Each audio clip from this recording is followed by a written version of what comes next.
श्री मोक्षमार्ग प्रकाशक ग्रंथ से सातमा अधिकार पर આપણે સ્વાધ્યાય ચાલી રહ્યો છે. એમાં નિશ્ચયાવાસીની ભૂલ અને એનું નિરાકરણ અર્થાત એનું ખંડન એ ટોપિક ચાલી રહ્યો છે. એક વિકલ્પ એ આવ્યો કે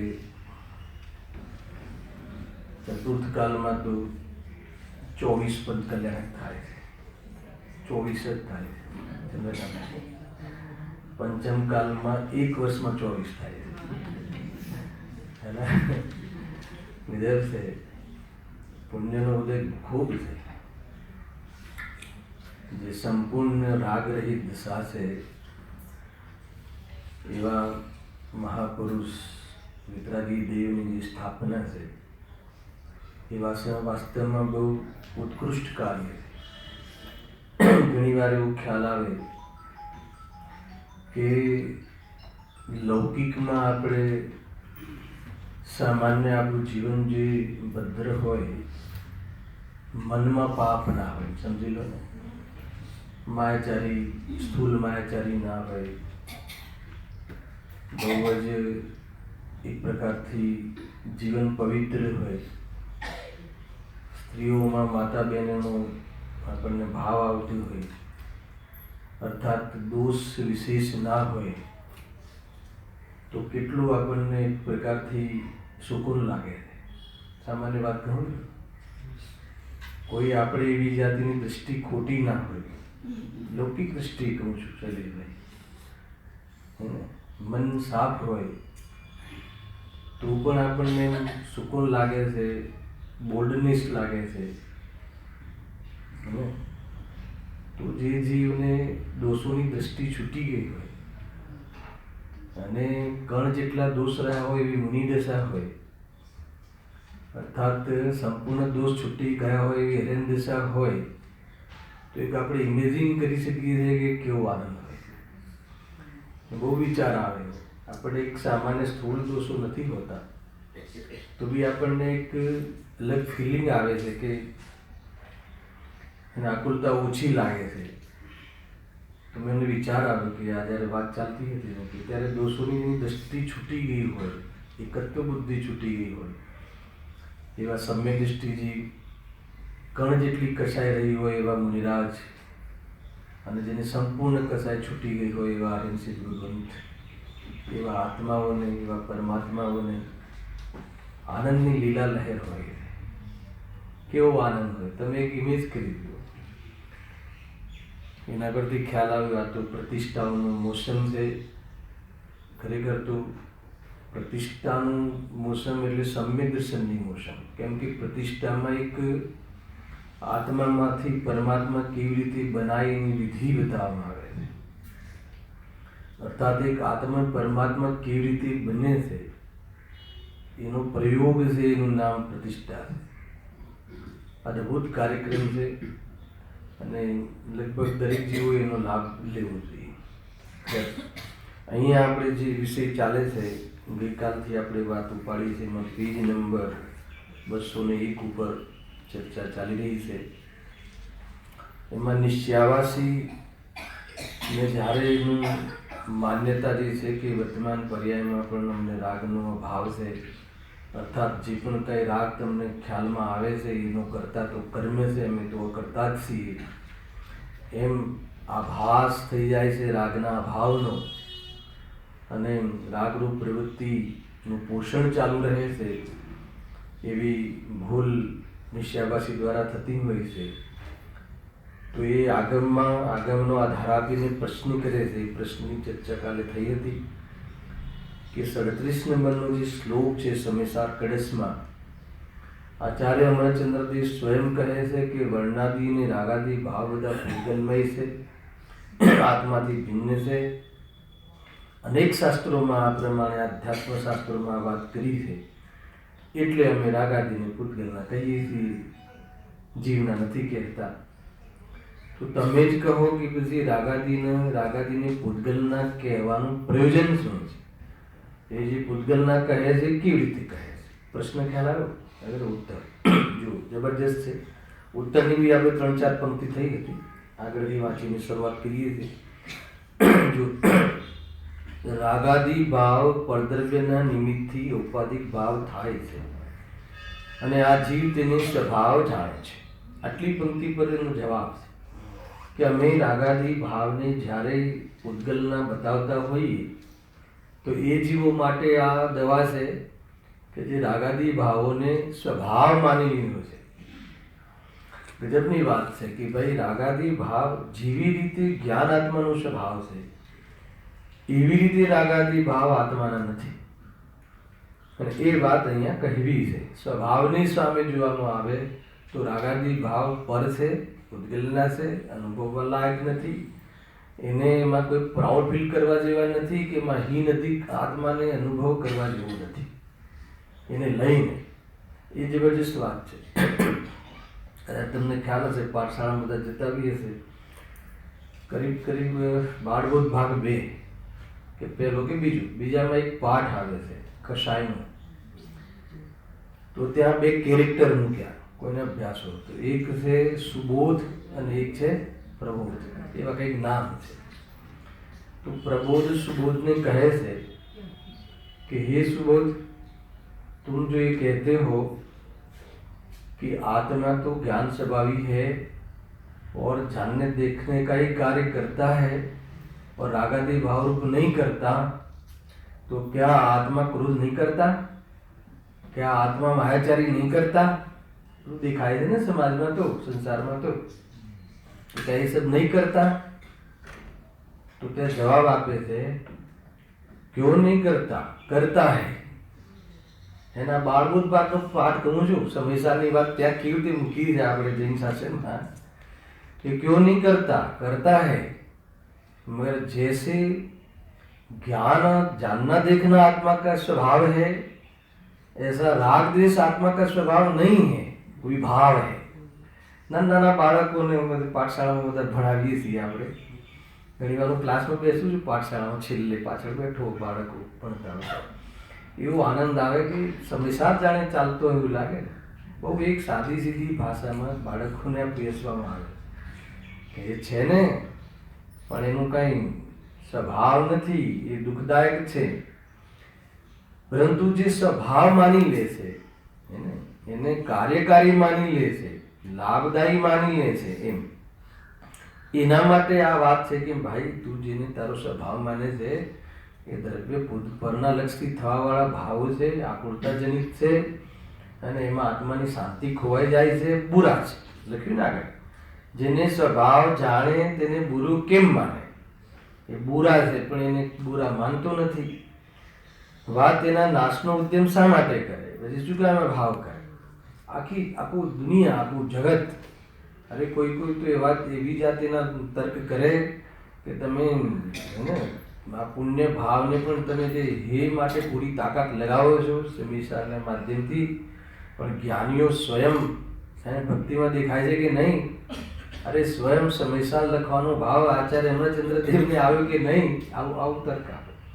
બોલો, શુભાવ આવ્યો કે નહીં? શુભાવ કરે છે કે નહીં? કરે છે. અરે આવે છે કે કરે છે કે જે પણ કંઈ હોય, પણ એનો ત્યાગ કરવાનો પુરુષાર્થ કરે છે, આવે છે એટલે જ તો એનું વિધ્યાન કરી એને આત્માના સ્વભાવમાં એને ન મેળવીને અનુભવ કરવાનો પુરુષાર્થ કરે છે. એ બધું તને દેખાતું નથી. અંતરંગ જીવન તો જ્ઞાનીઓનું દેખાતું નથી. એ બહારની ક્રિયાઓ અને એ જે પરિણામો, ક્રિયાના આધારે થતા પરિણામોની જ તું તો એને કદર કરે છે, અથવા એની ઓળથી તું જ્ઞાની અજ્ઞાનીના ભેદ કરે છે. ગજબ છે. હું તો જ્યારે જ્યારે કસાયની અને શુભ વાત આવે ને ત્યારે હંમેશા કહું છું કે લોકમાં તો જ્યારે શરૂઆતમાં ગુરુદેવસિંહના પહેલાંની વાત છે, અથવા આપણને પરિચય નહોતો ત્યાર પહેલાંની વાત છે કે આખું જગત ક્રોધને જ કસાય માને, રાગને કોઈ કસાય આજે બી માનવા તૈયાર ન થાય. આ બહુ કસાયવાળો જીવ છે, એટલે બહુ ક્રોધિત છે એમ. પણ કોઈ રાગ બહુ વિશેષ આવતો હોય, આખા સંસાર ને સમાજ પ્રત્યે દયાનો ભાવ હોય, તો એ તીવ્ર કસાય કહેવાય કે ના કહેવાય? અરે તીવ્ર રાગ કહેવાય કે ના કહેવાય? તીવ્ર રાગ આ ભલે એનો બંધનું કારણ છે, એનાથી તીર્થંકર ગોત્ર બંધ થાય છે કે નહીં થતો, એ તીવ્ર કસાય છે ને. તીવ્ર શુભ રાગથી તીર્થંકર ગોત્ર જેવું બંધ થાય છે, તીવ્ર શુભ રાગથી સાતમી નરક જેવું બંધ થાય છે. પણ અબંધ તો એક કે ભાવ નથી.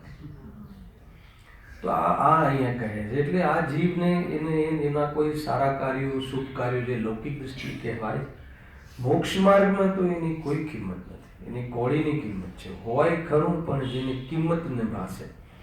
જે જીવ સંયોગો અને સંયોગી ભાવથી પોતાનું મૂલ્યાંકન કરે છે, પોતાના જીવનને રચના કરે છે, એના આધારે પોતાના જીવન જીવવાની એને ટેક લીધી છે, એ જીવ હર શ્વાસમાં દુઃખી છે. કેમ કે અધ્રુવ ભાવ છે. ગમે તેવો મતલબ કે મોટી મોટી પ્રતિષ્ઠા કરવાનો ભાવ આવ્યો હોય, પરંતુ એ ભાવ વયના વેગ જેવો છે. ક્યારેક તો એમાં જઈને દર્શન કરવાનો ભાવ ના આવે. સ્વયં પ્રતિષ્ઠા કરી હોય દિલીપભાઈ, જોઈ લેજો એ નહીં.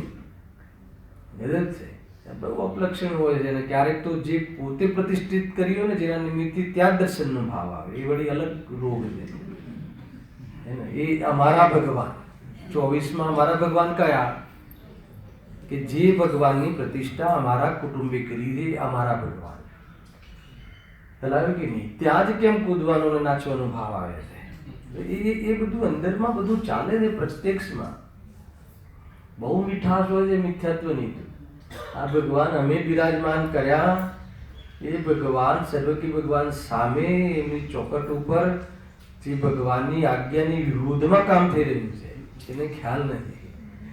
હિમ શિલા મિથ્યાત્વ કી ગલતી નહીં, મોહ કી ગહેરાઈયા છૂટતી.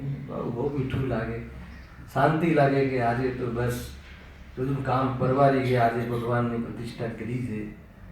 અરે ભગવાનની પ્રતિષ્ઠા આવી તો તે અનેક વાર કરી, એના નિમિત્તમાં એટલું ફલ તો મળ્યું છે કે તને આ ફિલ્ડ મળ્યું છે, એટલું જ છે એનું બસ. પણ એ ફિલ્ડ મળીને પછી ભગવાનની પ્રતિમાઓ પ્રતિષ્ઠા કરવા કરતાં ભગવાન બની જવું, આ જીવન ભગવાન બનવા માટે છે, કોઈને ભગવાન બનાવવા માટે નથી. આખો જે માર્ગ છે ને એ આ રીતનો છે. ખેર થોડીક 2 દિવસથી આ પ્રતિષ્ઠાઓનું જે આમંત્રણ આવે છે એટલે થોડાક વિચારો આવી જાય એટલા માટે. ક્યારેક ક્યારેક કોઈ વખત મળી જાય છે તો પ્રતિષ્ઠાઓમાં પ્રવચનનો, તો લોકોને આખું જે પ્રતિષ્ઠાનો જે આપણને એનો લાભ લેવાનો જે વિધિ છે ને આ રીતની છે. ત્યાંના સાંસ્કૃતિક પ્રોગ્રામો કે ત્યાંની જે ઠાઠ કે ત્યાંની જે બહારની પ્રવૃત્તિ, અને એમાં કાંઈ જોવા જેવું નથી. એ તો જીવની જે રાગની વિકૃતિ છે, અને ક્યારેક ક્યારેક તો 21મી સદીનો જે એને પ્રભાવ છે, એ પ્રભાવ પ્રતિષ્ઠામાં દેખાય છે ક્યારેક તો. અને આમે એ તો શુભ ભાવ છે, એને ધર્મ તો છે નહીં, પણ ક્યારેક ક્યારેક પાપ પરિણામ થઈ જતા હોય છે. જોઈ લેજો હે ને. જ્યારે આવી વાત કરીએ ને ત્યારે આપણે બહુ અપ્રિય લાગીએ છીએ. હમણાં વસ્ત્રાપુરની પ્રતિષ્ઠા થઈ એટલે 2-4 દિવસ માહોલ રહે ને મગજમાં, થોડા આપણે હવે આવતું હોય તો ઘેર બેસીને બી આપણને જોવા મળે છે.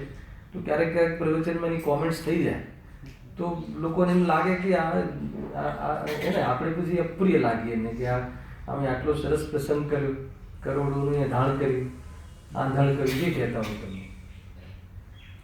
તો અને પછી બી એનું કોઈ પ્રશંસા, અરે વાત પ્રશંસાની નથી, વાત પ્રયોજનની.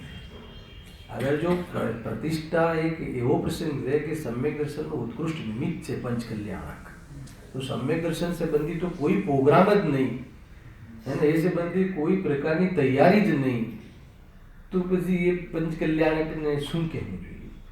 તો એટલા માટે ક્યારેક અંદરમાં આકુરતા થતી હોય છે, એટલે કથનમાં આવતું હોય છે, રાગનું કામ છે. બાકી ઉપદેશ તો આપણો હોય નહીં, ઉપદેશ તો શ્રી તીર્થંકરનો, જ્ઞાનીઓનું હોય છે. ખ્યાલ એટલી વાત છે. ખેર આગળ અસ્તુ.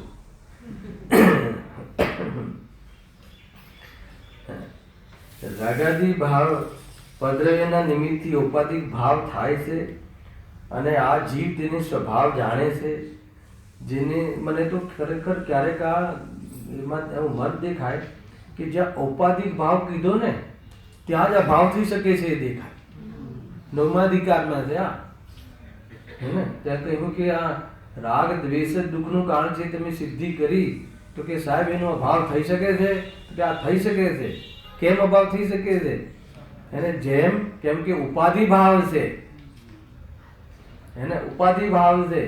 જેમ પાણીને જે અગ્નિનો સંયોગ છે અને ગરમ થાય છે, તો એનો સંયોગ પણ મળતા પોતાનો સ્વભાવ પ્રગટ કરી લે છે. એમ નિમિત્તની દ્રષ્ટિ છૂટતા ઉપાદાનની શક્તિ ખીલી શકે છે.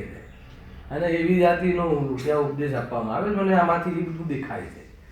ખ્યાલ આવ્યો કે નહીં? 14-15 ગાતા છે કે નહીં? બદ સ્પષ્ટવાદી ભાવો જે કહ્યા, તમે એક બાજુ કહો છો કે આત્મા બદ સ્પષ્ટ અનન્ય, હે ને, નિયત એક જે, હે ને, તો એવા સુંદર સુંદર વખાણ કર્યો છે.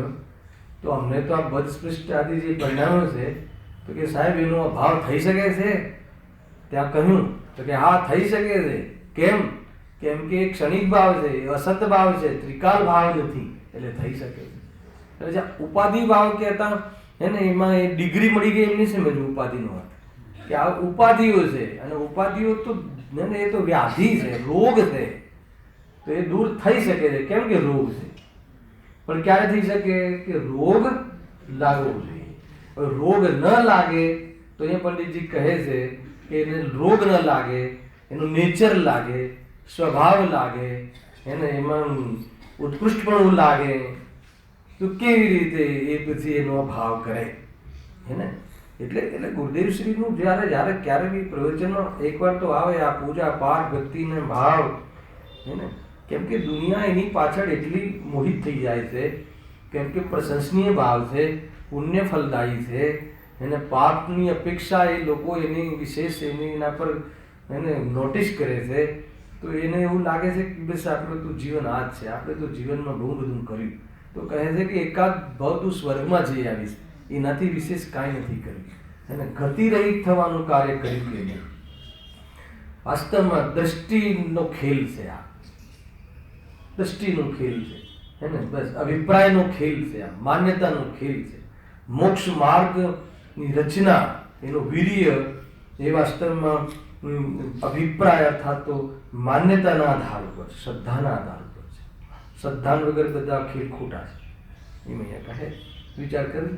એટલે જેવી તમને બહારના કોઈ પરિણામો પર નહીં રીઝતા, કે બહારની કોઈ ક્રિયાઓ ઉપર કોઈ વિશેષ, હે ને, એને મિલાવીને કોઈ અનુભવની વાત નથી.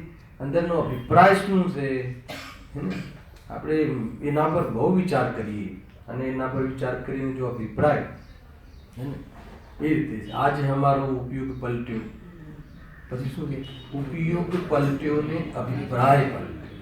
ખાલી ઉપયોગ પલટવાનું નામ દરજ નથી, એ તો ટેમ્પરરી પાપનો ભાવ છે, હે ને? આપણે ઘરમાંથી અહીંયા આવ્યા છીએ તો અત્યારે પાપનો ઉપયોગરૂપ પાપ નથી, પણ પાપની દ્રષ્ટિ, હે ને, અંદરમાં બરાબર તાજી રાખે છે, એની તાસીર નથી છોડતું એ જીવ, એટલે એનો રોગ નથી મટતો એ જીવ, એટલે એને મૂળમાંથી મટાડો. મૂળમાંથી મટાડવાની વાત છે કે નિશ્ચયાભાસ મટાડો, વ્યવહારાભાસ મટાડો, ઉપયાભાસ મટાડો. ખ્યાલ આવે છે કે બહુ શાંતિથી વિચાર કરજો. મને જરા પણ આ અધિકારમાં આગળ ચલાવવાની કે એને ફટાફટ ચલાવવાની જરા પણ ઉતાવળ નથી, કેમ કે આ એવી ભૂલો છે કે જે, હે ને, એક મંદિરોમાં જોવા મળે છે, જે ધાર્મિક કાર્યક્રમોમાં જોવા મળે છે, જેનું જીવન બાહ્યમાં ધર્મમય છે, અને હજુ સુધી એને ધર્મનો પ્રારંભ નથી થયો, તો એના માટે બહુ જ આ મહત્વપૂર્ણ ટોપિકો છે. ક્યાં ફસાયું છે આજે? આપણે એ પ્રશ્ન તો કરીએ છીએ કે હે ને કેટલા અંગનું જ્ઞાન? 11 અંગ 9 પૂરોનું જ્ઞાન હોય, એને બાહ્યમાં મુનિ દશા હોય, નિરતિચાર પાલન હોય, 28મું પાલન, પણ ભાઈ એ તો બતાવો તોય મિથ્યાત્વ કેમ રહી જાય છે? અરે એટલા લેવલની જ્ઞાનનો વિકાસ અને એટલા લેવલની વિશુદ્ધિ પરિણામોમાં તો બી કહે છે કે મોક્ષ માર્ગનો અધિકારી નહીં. અને છંદોજા રાણીઓની વચ્ચે રમે છે અને તમે એને મોક્ષનો અધિકારી કહો છો, કે આ મારા સમજમાં જૈન ધર્મ આવતો નથી. હલાવે કે નહીં ભાઈ? બહુ એ આ બધી દ્રષ્ટિની ઓરથી સમજવાની વાત છે. અને પરિણામોની ઓરથી જ્યાં સુધી દ્રષ્ટિ એટલે પાયો, અગર પાયો ના નાખ્યો હોય તો એવા મકાનનો તું ભરોસો નહીં કરતો, ફસાઈ જઈશ, છલાઈ જઈશ. હલાવે કે નહીં? જે મકાન બહુ મલ્ટી સ્ટોરી મકાન જોરદાર બનાવ્યું હોય ભાઈ, પણ એમાં પાયો જ ના બનાવ્યો હોય તો લો પ્રકાશ ફ્લેટ લો કે ના લો, એમાં છે એના કરતા ઝૂંપડું સારું આવે છે. આ મેટર છે. એટલા માટે બહુ આ અધિકારનો વિચાર કરજો. જો શું કહે છે હવે, એ સિદ્ધાંત પણ વિપરીત છે. ફરીથી સૌભાગ્યના નાશનો ઉદ્યમ શા માટે કરે? હવે એ સિદ્ધાંત પણ વિપરીત છે. કયું સિદ્ધાંત? સ્વભાવ માનવો, રાગને પોતાનો માનવો. પોતાનો માનવો, પોતાનો નથી, પોતાનો નથી રાગ. ત્યાં જ બધી મેટર છે. એક બાજુ કહે કે પોતાનું માનો, એક બાજુ કહે પોતાનું માનો. પોતાનું માનવો એટલે મારા સ્વયંથી થયો છે, અને જે દોષ તરીકે માનવો એનો અર્થ કે પોતાનો ના માનવો, હે ને? અને જે ગુણ તરીકે માને છે એનો અર્થ કે આને પોતાનો માન્યો. આટલું જ છે ફરક, કશું નથી કાંઈ બહુ આમાં તોફાન નથી કાંઈ. આ તો બહુ જ અલ્પ બુદ્ધિમાં સમજમાં આવે એવી વાત છે. આ કોઈ એના માટે કોઈ બહુ મોટી બુદ્ધિ કરનાર યોગ સમજવા માટે જેટલી બુદ્ધિ જોઈએ ને એટલી બુદ્ધિ આ સમજવા નથી જોઈતી. અધ્યાત્મના શાસ્ત્ર અને અધ્યાત્મની જે અપેક્ષાઓ છે, એની જે એપ્રોચ છે, એનો દૃષ્ટિકોણ છે, અગર એ અનુસાર જો દ્રષ્ટિ થઈ જાય તો કહે છે કે અધ્યાત્મ પ્રગટ થઈ જાય. અધ્યાત્મ એટલે આત્મા જણાઈ જાય. આત્મા જણાઈ જાય એટલે શું? મોક્ષ માર્ગમાં પ્રવેશ થઈ જાય. હલાવ્યો? આ બહુ ઊંચી વાતો છે. હવે એ સિદ્ધાંત પણ વિપરીત છે.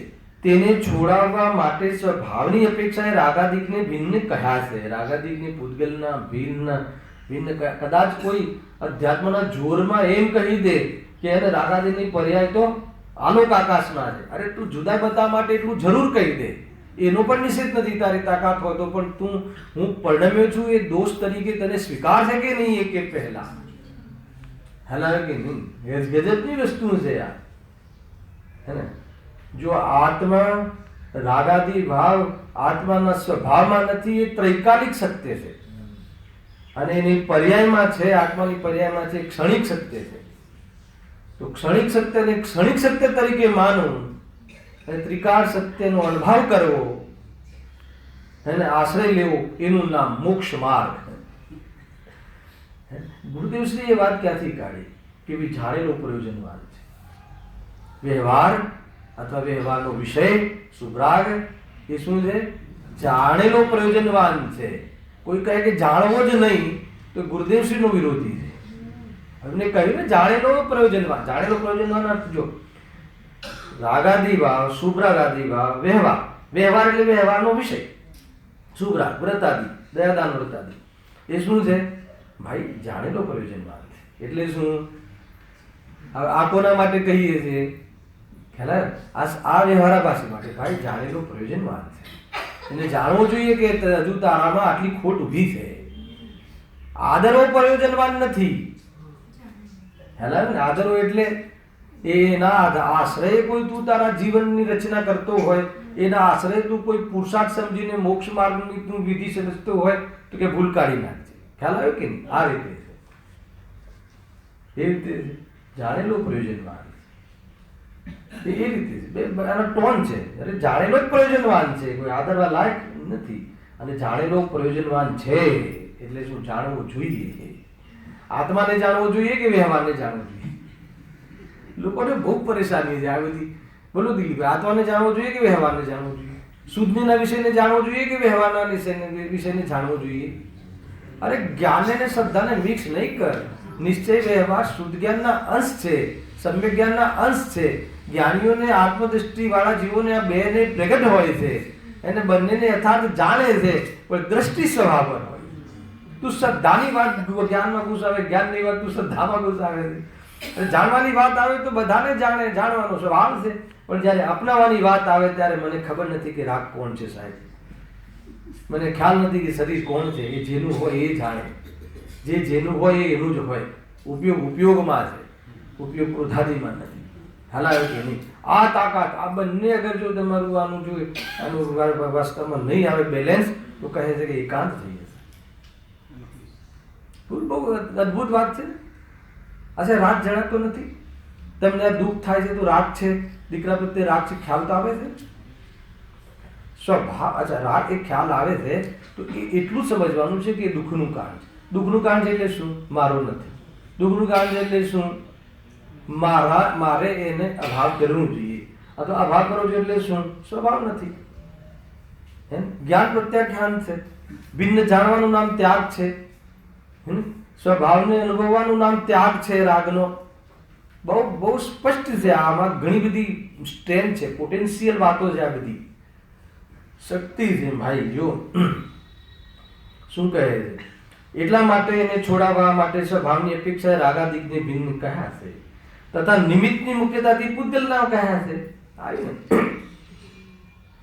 ને કેમ? અને સ્વભાવની સામે એને ભિન્ન કહ્યા છે. ચલો ભિન્ન કહો ત્યાં સુધી વ્યાજબી હતું, પણ પૂતગલના શું કામ કહો? કોઈ કહે કે તમે ભિન્ન કહો, છોડવા લાયક કહો, પણ પૂતગલના શું કામ કહો છો? એટલા માટે કહીએ છીએ પૂતગલના કે પરલક્ષી ભાવ છે, હે ને? પરલક્ષી ભાવ છે, અથવા પૂતગલના લક્ષી અથવા કર્મના પૂતગલ એટલે દ્રવ્ય કર્મ. દ્રવ્ય કર્મના ઉદયમાં જોડાવાથી થાય. દ્રવ્ય કર્મથી થાય છે એમ નહીં. દ્રવ્ય કર્મના ઉદયમાં એટલે દ્રવ્ય કર્મના ફળમાં જોડાવાથી થાય. દ્રવ્ય કર્મનું ફળ કયું? શુભ અશુભ ભાવ, ઘાતી કર્મ, અને બહારમાં મકાન દુકાન આદિ અઘાતી કર્મ. તો કોઈ શુભ ભાવ અને કોઈ અશુભ ભાવ, હે ને? કોઈ અશુભ ભાવ ખોટું ને શુભ ભાવ સારો, એમ વાસ્તવમાં તે શુભ અશુભમાં ભેદ કર્યો, એ તારી દ્રષ્ટિમાં ભૂલ પડી ગઈ. શુભ અશુભ ભાવ તો કર્મનું ફળ છે, અને બંને કર્મનું ફળ છે. ખ્યાલ આવ્યો? કર્મજનિત ભાવ છે, પરલક્ષી ભાવ છે. એટલા માટે એને નિમિત્તની પ્રધાનતાથી એને પૂતગલના કહ્યા છે. બરાબર છે? તો નિમિત્તાધીન દ્રષ્ટિ છોડી છે કે નહીં એમ કહે છે પંડિત. જો આગળ એક ઉદાહરણ આપીને સમજાવે છે, બહુ જબરજસ્ત છે. જેમ વૈદ્ય રોગને મટાડવા ઈચ્છે છે, શું કહે છે? જેમ વૈદ્ય રોગને મટાડવા ઈચ્છે છે, જો શીતની અધિકતા દેખે તો તેને ઉષ્ણ ઔષધિ બતાવે, તથા ઉષ્ણની અધિકતા દેખે તો તેને શીતળ ઔષધિ બતાવે. આ ખતરનાક પોઈન્ટ છે, હે ને? આપણે જે હરેક ડોક્ટરની દવા લઈએ છીએ ને, એમાં ભૂલ કરી હતી. હવે તમને ટાઢિયો તાવ આવ્યો હોય, ટાઢિયો ગુરુદેવાને કે ટાઢિયો તાવ, શીત તાવ, હે ને, આવ્યો હોય તો તમે બધી જે દવાઓ લીધી હોય કે શીતની તાસીર તોડવી છે ને, એટલે ગરમ દવાઓ અથવા ઉષ્ણ દવાઓનું તમે સેવન કર્યું હોય. હવે તમે બધાને એ દવાઓ આપતા જાઓ રાજુ હોય, અને બસ પછી એવું થાય છે ને, જે હોય અમને ઘણાની દવા બધા જ બતાવે. કોઈ ગરમ દવા બતાવે, કોઈ ઠંડી દવા બતાવે, અને એના કારણે પછી ગરબડ થઈ જાય, અને બધાનું માનવાનું હોય પાછું. ખ્યાલ આવે કે નહીં? આ તકલીફ છે. આ બી એક બહુ વિચારણીય બિંદુ છે કે હવે એ રોગનું નિદાન બહુ મોટી વસ્તુ છે, કે એને વાસ્તવમાં પ્રમાણની ઓરથી સમજાવો. એકદમ માનો કે પરદ્રવ્યની જ ઓરથી એને બુદ્ધિ ચાલતી હોય તો એને પ્રમાણથી સમજાવવું પડે છે કે ભાઈ તને પરદ્રવ્ય રાગ નથી કરાવતો, તું સ્વયં કરે છે. એ પર્યાયની ઓરથી કહો કે પ્રમાણની ઓરથી કહો, એક જ વાત. ખ્યાલ? પછી એમ કહે કે ભાઈ મને તો રાગાદી, હું તું પરિણમું છું, રાગાદી તું પરિણમી છું, મારું તો કલ્યાણ જ નહીં થાય. તો પછી એને નયોમાં ઘુસાડવું પડે છે કે ભલે તું પરિણમે પણ તારું કાંઈ લાગતું નથી, અને નીકળી જાય છે, ભલભલાનો નીકળી ગયો છે, તું ચિંતા નહીં કર. એમ કરીને એને ત્યાંથી દૃષ્ટિ છોડાવવી પડે છે. અનેક પ્રકારે નિરૂપણ હોય, તું કોઈ એકાંત નહીં કર. હવે કયો વિષય ચાલે છે એની ઓરથી સમજવાની વાત છે. એ રીતે છે. શું કહે છે? જો હા, જો શીતની અધિકતા દેખે, બરાબર છે ને, ઠંડી ચડી હોય તો ઓઢાડે, અને એકદમ ગરમીનો તાપ હોય તો પોતા મૂકે, બે અલગ અલગ છે ને, ઠંડા પોતા મૂકે તો તેને ઉષ્ણ ઔષધિ બતાવે, તથા ઉષ્ણતાની અધિકતા દેખે તો તેને શીતળ ઔષધિ બતાવે. જો મુખ્ય વાત આ છે. તેમ શ્રી ગુરુ તો રાગાદી છોડવા ઈચ્છે છે, ચાહે ગરમ દવાનું સેવન કરાવડાવે કે ચાહે ઠંડી, મૂળ પ્રયોજન તો રોગ ઘટાડવા. આ બહુ ઊંચી વાત છે. ભલે આત્માનો કહીને પણ રાગની દૃષ્ટિ છોડાવી છે અને પૂતગલનો કહીને પણ રાગની દૃષ્ટિ છોડાવી. શ્રી ગુરુની આ કરુણા છે. કેમ એમ? હે ને, આત્માનો સ્વભાવ માની લે તો એને કહેવું પડે કે પૂતગલનો છે અને વર્તમાન પર્યાયમાં છે જ નહીં એવું માની લે તો કે આત્મા જ પણ નમે છે. કાંઈ તને મકાનનો રાગ, તને મકાન નથી કરાવતું, બોલ મકાન કે છે તને એક વાર કે તું મારા પર રાગ કર, એમ કરીને કહેવું પડે છે. તું કરે છે એટલે તું જ અભાવ કર. મને તો ઘણી વખત એવી તાકાત લાગે જૈન શાસનના કથનોમાં કે તું જ કરે છે, એમાં બી આપણને ફ્રી કરી દીધા. અગર મને મકાન કરાવતું હોત તો મારા રાગના ભાવનો પ્રસંગ આધાર મકાન બની જશે, પણ મેં સ્વયં કર્યો છે તો હું સ્વયં છોડીશ. પણ મેં કર્યો છે અને દોષ છે એ બે વાત તને ખબર હોવી જોઈએ. હેલો ને, મેં કર્યો છે, રાગ મેં કર્યો છે, કરવા લાયક છે વાત ક્યાં આવી એમાં? હું પણ નમ્યો છું અને બીજું શું છે કે દોષ છે. આ બે વાત ખબર હોય તો એનો સ્વભાવમાં અભાવ છે. એ સ્વભાવ જ નથી, એ મારું નેચર જ નથી. એમ સ્વભાવની દ્રષ્ટિ કરીને અભાવ કરવાનું કાર્ય કર, વાત ખતમ. પ્રોબ્લેમ ક્યાં છે? સ્વભાવથી વાત ઉપાડવી તો સ્વભાવથી વાત ઉપાડ, પર્યાયથી વાત ઉપાડવી તો પર્યાયથી ઉપાડ. જ્યાં જેવી સભા, જ્યાં જેવો રોગ, એને એવી પ્રકારની શૈલી, એવી પ્રકારની કોઈ નિયમ અલગ અલગ નથી. નિયમ તો એક જ છે, અલગ શૈલીથી કેવું પડે. ખ્યાલ કે નહીં? અલગ અલગ શૈલી છે. છઢાલાની શૈલી અને મોક્ષવાદની શૈલી સમાન છે. તત્વાર સૂત્રની શૈલી અલગ છે. હેલો, પણ બંનેનું પ્રયોજન એક છે. હેલો, જેમ નિશ્ચયવાસી ને વ્યવહારવાસી બંનેની માન્યતાઓમાં વિરોધાભાસ છે, પરંતુ બંનેનું પ્રયોજન એક છે. શું પ્રયોજન છે બંનેનું? સંસાર વધારવો, સંસારમાં રખડવું. કેમ કે બંનેનું ફળ તો સંસાર છે ને. આત્માનો સ્વભાવ માનવો એનું ફળ બી સંસાર છે, અને વર્તમાન પર્યાયમાં છે જ નહીં એમ માનીને સ્વચ્છંદ નિરુદ્યમી રહેવું એનું ફળ પણ સંસાર છે. બંનેમાં રાગના અભાવની વાત એક કેની નથી. હલાવ્યું કે નહીં? આ રીતે છે. જો છઢાલા જે છે ને, મોક્ષ માર્ગ પ્રકાશક ટીકા સમજો અને છઢાલા એની ગાથા સમજો. ટીકા પહેલા લખાઈ ને ગાથા પછી લખાઈ, કે છઢાલા પછી લખાઈ. હલાવ્યું કે નહીં? હવે છઢાલામાં મતલબ કે આની સ્ટાઇલ શું છે? પેલા એમાં 4 ગતિઓના દુઃખ બતાવે. પહેલા શરૂઆતમાં 4 ગતિમાં આમ છે, આમાં બી એ જ બતાવે ને કર્મથી થતી બધી અવસ્થાઓ.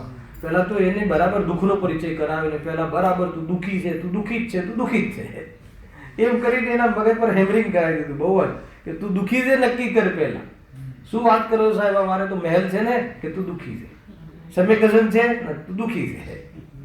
એ રીતે આખી શરૂઆત છે.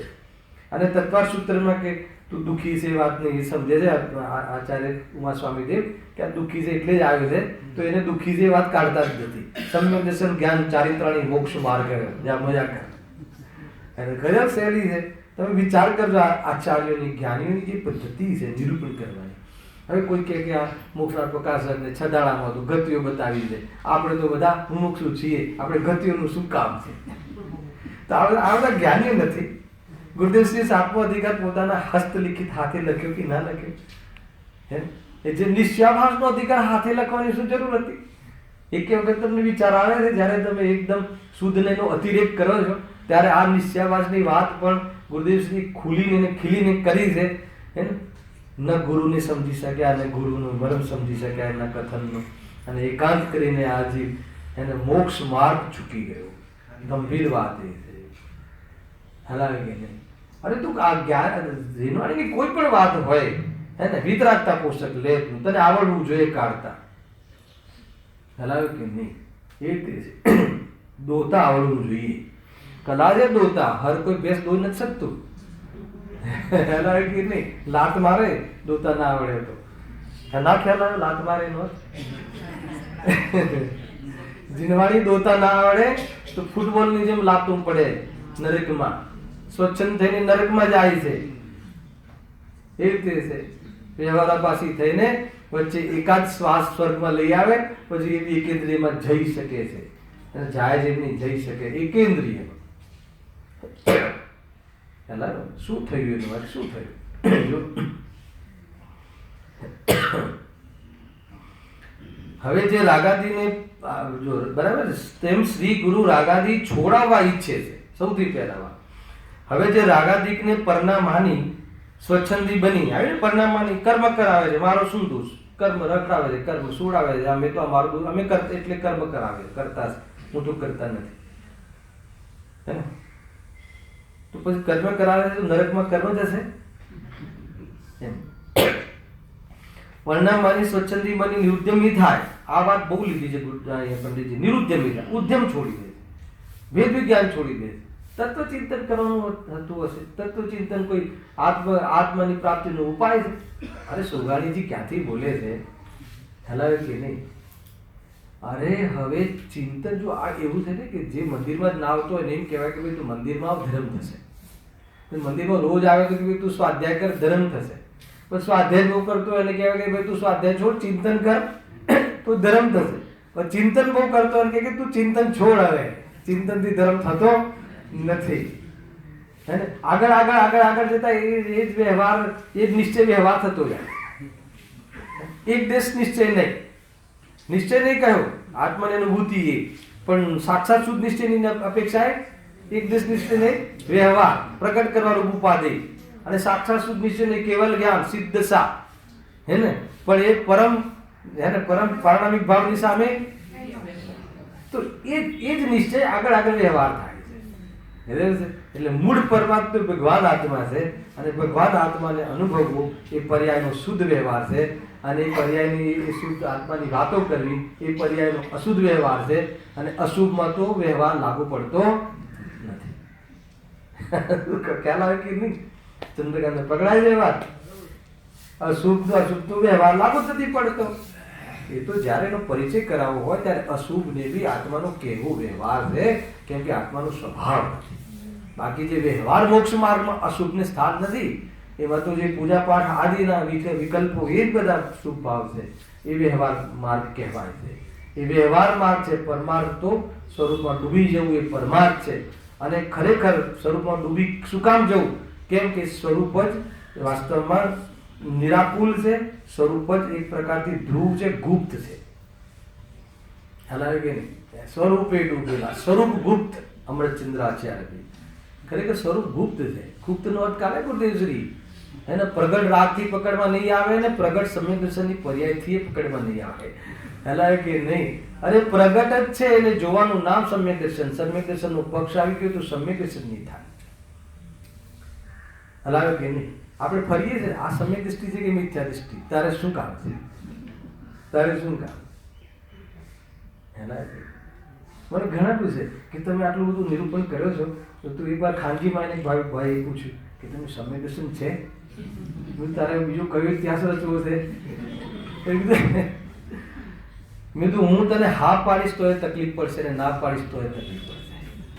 હાલ આવે કે નહીં? આ વસ્તુ છે. અને મારા સમ્યક દર્શનથી તારા સમ્યક દર્શનનો કોઈ સંબંધ નથી, પણ સમ્યક દર્શનની વાત જે જીનવાણીના માધ્યમથી હું સંભળાવું છું, એ જીનવાણીમાં કહેલી જે વાત છે તારી આપણી, એ આપણને આત્મકલ્યાણમાં નિમિત્ત બને છે. એટલે તું આ છોડી દે કે ફલાણો સમ્યક દૃષ્ટિ ને ફલાણો મિથ્યા દૃષ્ટિ, એ તારો વિષય નથી, એ આપણો વિષય નથી, એ આત્માથી જેનો વિષય નથી. હાલાય કે નહીં? કોઈ પ્રોબ્લેમ નથી. તું આ જીનવાણી છે. આ તો એને જીનવાણી ચાહે ટેપના માધ્યમથી આવતી હોય કે ચાહે કોઈ છોકરા દ્વારા વંચાવતા હોય. અને એક માતા આંધળી છે, અંધ છે, અને જીનવાણી માતા એના દીકરા પાસે વંચાવડાવે છે કે જે દીકરાને ગતાગમ જ નથી. ચલાવો તો બતાવો એ માતાને સમ્યક દર્શન થશે કે નહીં થાય? શું લોજિક છે? અરે જ્યારે સમ્યક દર્શનમાં જ્ઞાનીની જ વાણી નિમિત્ત હોય છે, એ કથનનો અર્થ જુદો છે.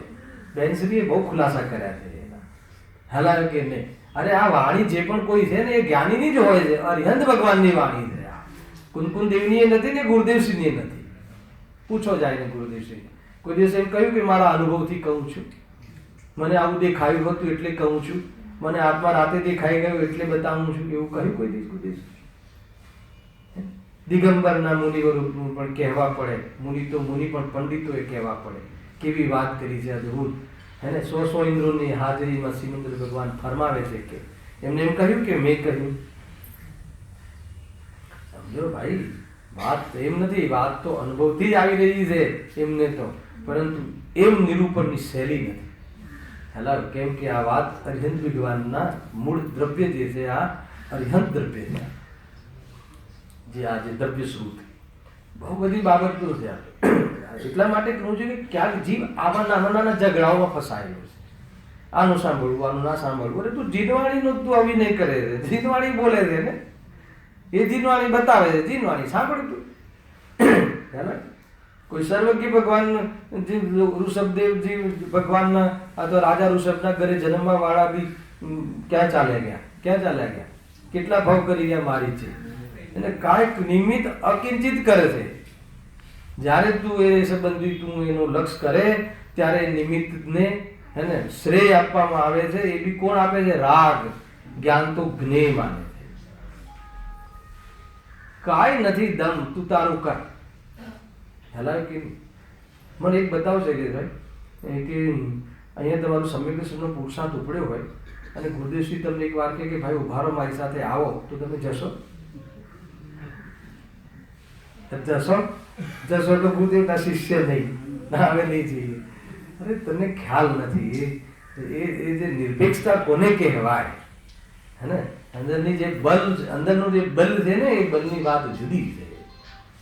રંચ માત્ર પણ તને રાગનો પક્ષ રહી ગયો તો કહે છે કે વાત એ નથી રાગ આવે કે ના આવે, પણ રાગનો પક્ષ હશે તો કહે છે કે તને નિશ્ચયાભાસ નહીં, વ્યવહારાભાસ છે. અને તું રાગને તું પરિણામમાં છે અને તું વિભાવ તરીકે બી સ્વીકાર નહીં કરે તો કે નિશ્ચયાભાસ. બધું બેલેન્સ છે, જ્યાં જે રીતે છે રીતે સ્વીકારો. જો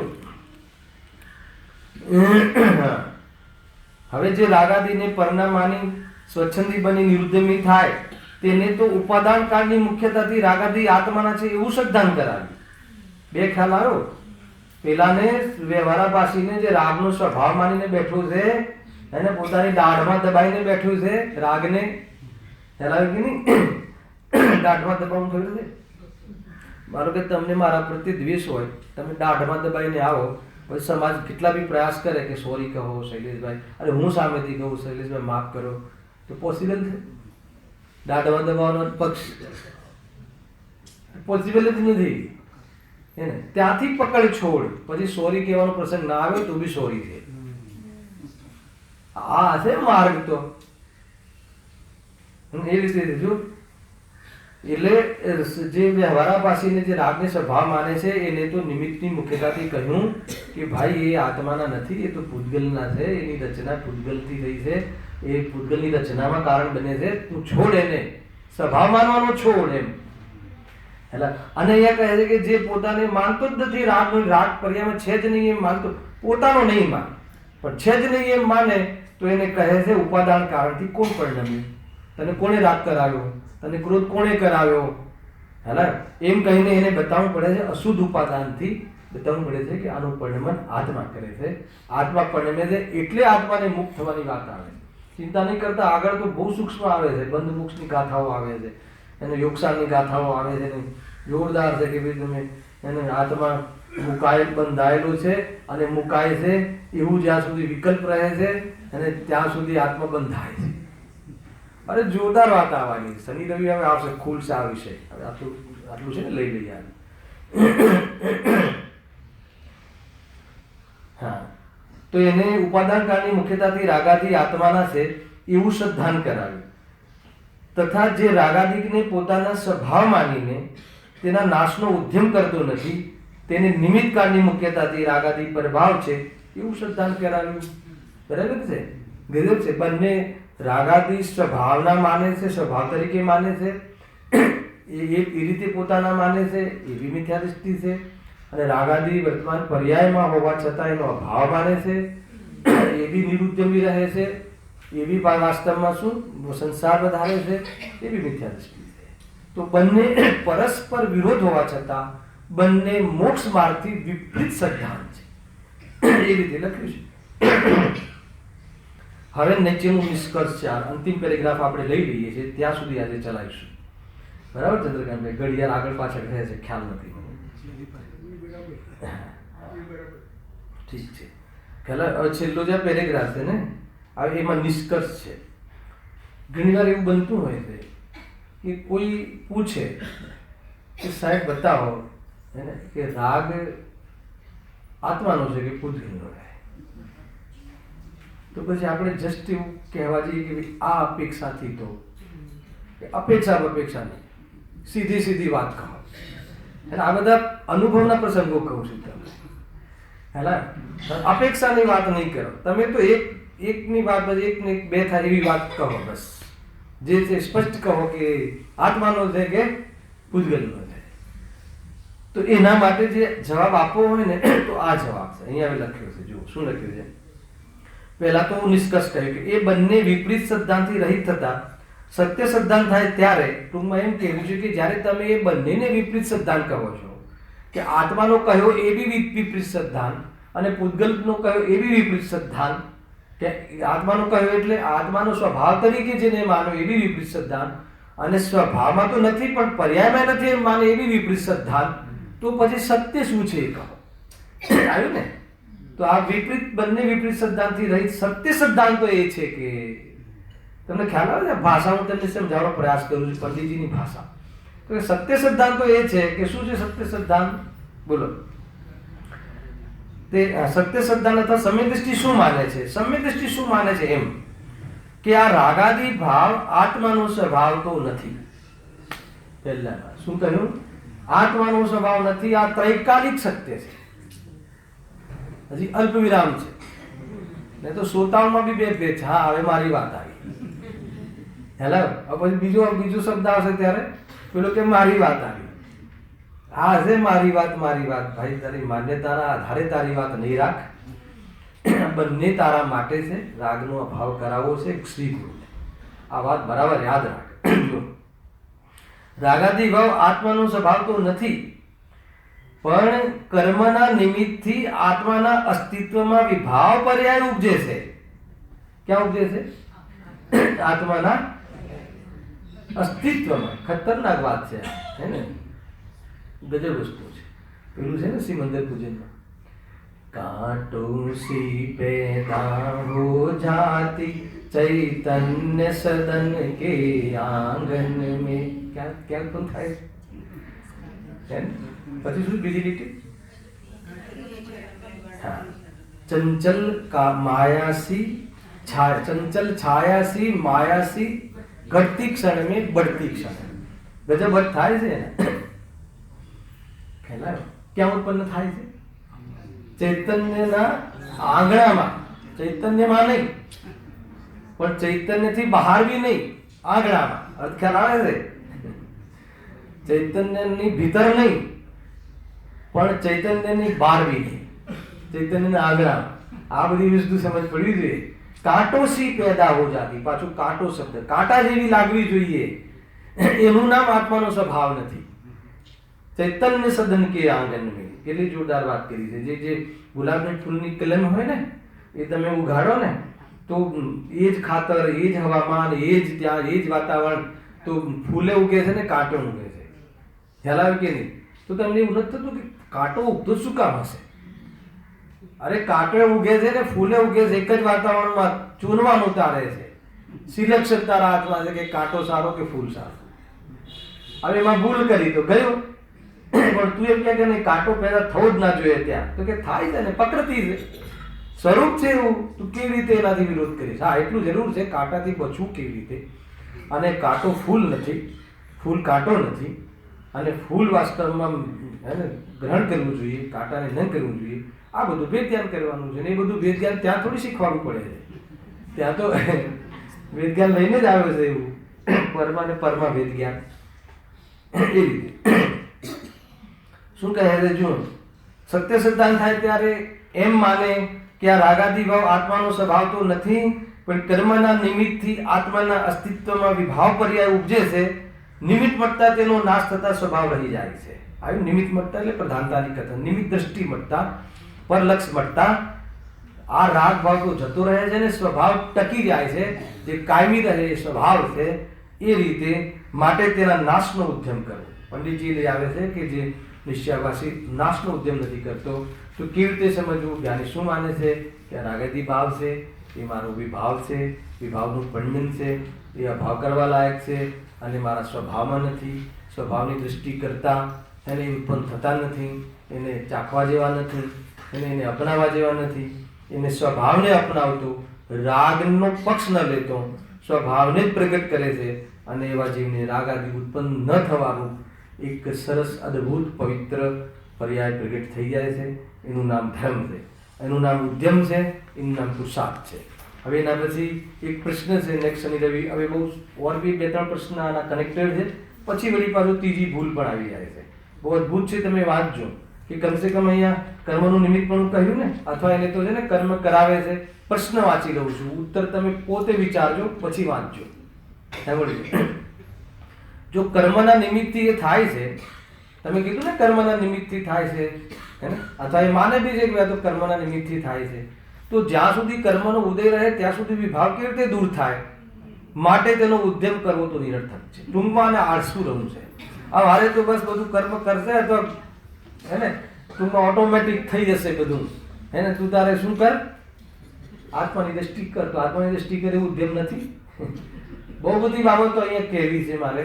જે બી આપણે જે નિરૂપણ ને જે આપણે કથનોમાં જ આપણે આત્માને મેળવ્યો ના મેળવ્યોનો અનુભવ કરીએ છીએ, તો કથનોમાં કાંઈ નથી, કાંઈ દમ નથી. વાચ્ય સુધી પહોંચતો નથી અને વાચ્ય સુધી પહોંચવા કરે છે તો મર્મમાં ભૂલ કરે છે અને એકાંત કરીને આ જીવ આત્માનું અહિત કરે છે. એટલા માટે એનાથી બચવા માટે આ ચર્ચા છે. સહેજાનંદી